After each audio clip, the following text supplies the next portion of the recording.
ইহঁত সোনকালে শুৱে, তই পিছফালেদি যা, মই ইফালেদি যাওঁ।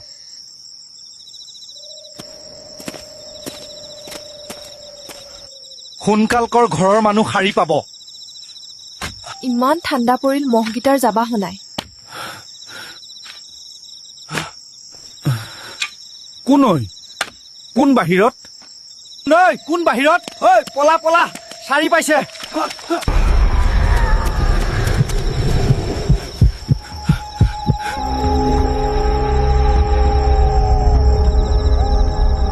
প্ৰভু, আমাক যাব দিয়া। আজিৰ পৰা আৰু চুৰ নকৰো। পলা, যদি বাচি থাকিব ইচ্ছা আছে।